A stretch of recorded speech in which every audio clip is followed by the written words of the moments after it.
ओम श्री परमात्मने नमः। लभन्ते ब्रह्म निर्माणं ऋषयः क्षीणकल्मषः छिन्नद्वैधाः आत्मानः सर्वभूत हिते रतः।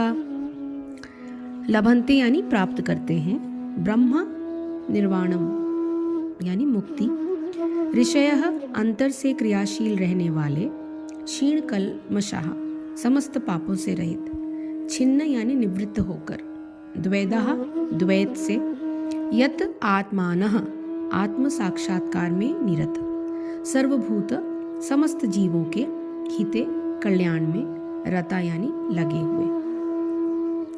जो लोग संशय से उत्पन्न होने वाले द्वैत से परे हैं, जिनके मन आत्म साक्षात्कार में रत है, जो समस्त जीवों के कल्याण कार्य करने में सदैव व्यस्त रहते हैं और जो समस्त पापों से रहित हैं, वे ब्रह्म निर्माण यानी मुक्ति को प्राप्त होते हैं। इसका तात्पर्य यह है कि केवल वही व्यक्ति सभी जीवों के कल्याण कार्य में रत कहा जाएगा जो पूर्णतया कृष्ण भावना भावित है। जब व्यक्ति को यह वास्तविक ज्ञान हो जाता है कि कृष्ण ही सभी वस्तुओं के उद्गम हैं, तब वो जो भी कर्म करता है सबों के हित को ध्यान में रखकर करता है। परम भोक्ता, परम नियंता तथा परम सखा कृष्ण को भूल जाना मानवता के क्लेशों का कारण है। अतः समग्र मानवता के लिए कार्य करना सबसे बड़ा कल्याण कार्य है। कोई भी मनुष्य ऐसे श्रेष्ठ कार्यों में तब तक नहीं लग पाता जब तक वो स्वयं मुक्त न हो। कृष्ण भावना भावित मनुष्य के हृदय में कृष्ण की सर्वोच्चता पर बिल्कुल संदेह नहीं रहता। वो इसलिए संदेह नहीं करता क्योंकि वो समस्त पापों से रहित होता है। ऐसा है यह दैवी प्रेम। जो व्यक्ति मानव समाज का भौतिक कल्याण करने में ही व्यस्त रहता है, वह वास्तव में किसी की भी सहायता नहीं कर सकता। शरीर तथा मन की क्षणिक खुशी संतोषजनक नहीं होती।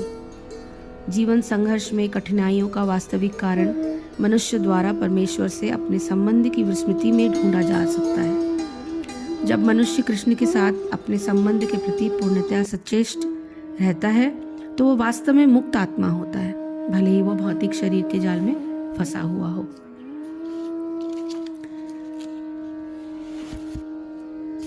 अध्याय 5 के श्लोक संख्या 25 में इसमें भगवान बताते हैं कि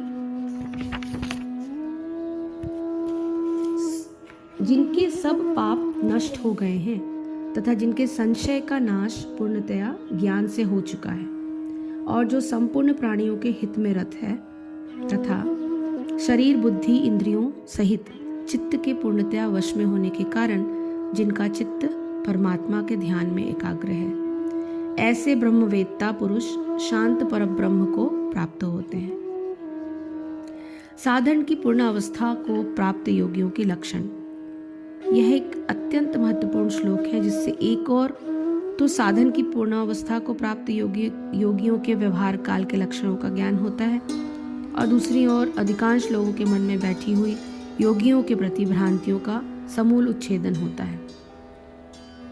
साधारणतया लोगों की यह मान्यता होती है कि सिद्धि योगी किसी पर्वतीय गुफा में अथवा अपनी कोठरी में एकांत में बैठा हुआ ध्यान मग्न रहता है और उसके द्वारा कोई क्रिया नहीं होती दिखती।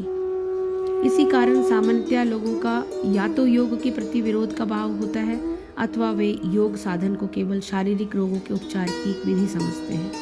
अतः साधन की पूर्णावस्था को पहुँचे हुए योगियों के इस श्लोक में दिए गए लक्षणों को ठीक ठीक समझ लेना अत्यंत आवश्यक है। इसमें जो शब्द आए हैं उसमें से कुछ शब्दों को मैं थोड़ा सा और एक्सप्लेन करूंगी। क्षीण कल्मषा मनुष्य का वास्तविक स्वरूप जीवात्मा का है। जीवात्मा और परमात्मा में मूलतः कोई अंतर नहीं है। जो अंतर दिखता है वो ऐसा है जैसे एक बहती हुई नदी के जल में और उसके किनारे बने हुए घाट के जल में होता है। नदी का जल और घाट का जल एक ही है। नदी की बीच धार में बहने वाली जल की गहराई अधिक होने के कारण उसमें नहाना अथवा उसमें से जल लेना जीवन को संकट उपस्थित कर सकता है, किंतु घाट का पानी नहाने अथवा जल लेने के लिए पूर्णतया निरापद होता है, अतः वह अधिक उपयोगी है। इसी प्रकार चेतन आत्मा का वह स्वरूप जो जड़ प्रकृति के समीप अर्थात शरीर से संलग्न और उसकी सीमाओं से आबद्ध सा दिखता है, मूल रूप से तो परमात्मा स्वरूप ही है, किंतु जीवात्मा रूप होने के कारण वो व्यवहार के लिए अत्यंत उपयोगी है। जिस प्रकार घाट के समीप बहने वाला नदी का जल घाट के संसर्ग से कुछ मलिन सा हो जाता है, उसी प्रकार प्रकृति के संपर्क में रहने वाला परमात्मा का अंश भी कुछ मलिन सा दिख सकता है। कारण है कि जन्म जन्मांतर में अर्जित राग, द्वेष आदि के संस्कार जीवात्मा को जन्म मृत्यु के बंधन में डाल देते हैं। यही उनका कल्मषा अर्थात पाप से संयुक्त हो जाना होता है, किंतु योग साधन से उसका वह कल्मष क्षीण पड़ते पड़ते पूर्णतया मिट जाता है। यही उसका क्षीण कल्मषा होना है। दूसरा, छिन्न द्वेधा।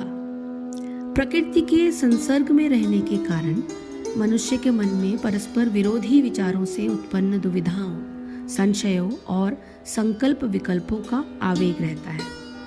योग साधन से उत्पन्न ज्ञान और विवेक से योग के साधक की इन सब दुष्कल्पनाओं और उसके संशयों का पूर्णतया नाश हो जाता है। ऐसा संशय रहित योगी छिन्न द्वेधा कहलाता है। तीसरा, सर्वभूत हितेरता। पूर्णावस्था में पहुंचे योगी प्रतिक्षण सब भूत प्राणियों के हित में व्यस्त रहते हैं। अंतर केवल इतना है कि ज्ञान योग की साधना में आरंभ से ही योगी का परमात्म भाव से एकत्व हो जाना है और वो अपने को प्रकृति के कार्य, शरीर आदि से पूर्णतया भिन्न समझता है। प्रकृति के गुणों की अंतर क्रियाओं से उसके कहलाने वाले शरीर आदि में जो कुछ क्रियाएं होती हैं, उनसे वो पूर्णतया अपने को पृथक रखता है या समझता है। इसलिए शरीर आदि से जो कुछ भी व्यवहार उसके द्वारा किया जाता दिखाई देता है, वास्तव में वो उसे करता नहीं है, अपितु उसके द्वारा वो होता है। किंतु कर्मयोगी जानबूझकर अन्य सब प्राणियों के हित में सब कुछ कर्म करता है। ऐसा करने पर भी वो उनसे अपने स्वार्थ का कुछ भी संबंध नहीं रखता, क्योंकि वो कर्म फल से पूर्णतया निरासक्त होता है। अतः साधन की पूर्णता में पहुंचकर दोनों प्रकार की योगियों का व्यवहार सब भूत प्राणियों के हित में होता है। स्वार्थ का त्याग दोनों में ही होता है।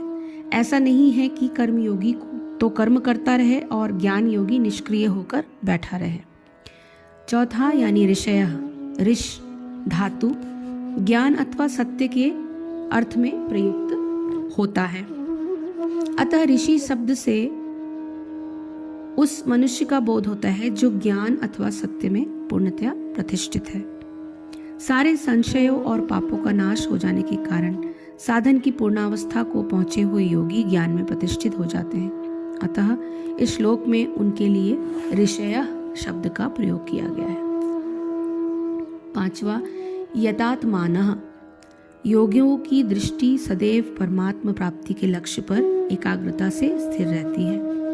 अतः प्रकृति में होने वाली घटनाओं, परिस्थितियों आदि और मन में उठने वाले राग, द्वेष आदि की ओर वे पूर्णतया निरपेक्ष हो जाते हैं और उन पर उनका कोई भी प्रभाव नहीं पड़ता। इस कारण कर्मयोगी तो प्रयास पूर्वक अपने शरीर, इंद्रियों और अंतःकरण को अपने वश में रखता है और ज्ञान योगी के शरीर, इंद्रियों और अंतःकरण अपने आप ही उसके वश में होते हैं। लक्ष्य की स्पष्टता जितनी दृढ़ होती है, उसी अनुपात में उनको अपने नियंत्रण में रखने की सामर्थ्य योगी में अपने आप आ जाती है। ऐसे योगियों को इस श्लोक में यतात्मानः कहा जाता है। छठवां, लभन्ते ब्रह्म निर्वाणम। इन लक्षणों से युक्त होने पर योगी ब्रह्म निर्वाण अर्थात अखंड आनंद और शांत स्वरूप पर ब्रह्म में प्रतिष्ठित हो जाता है।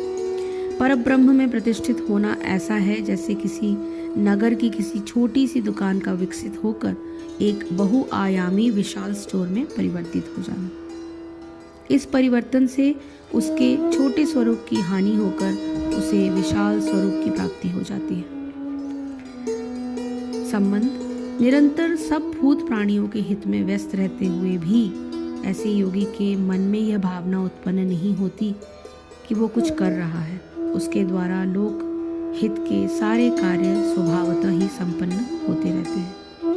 इस प्रकार परमानंद स्वरूप और शांत परब्रह्म को प्राप्त होते हुए योगी के अस्तित्व की विलक्षणता बताते हुए भगवान आगे के श्लोकों का वर्णन करेंगे। हरिओम तत्सत, हरिओम तत्सत, हरिओम तत्सत।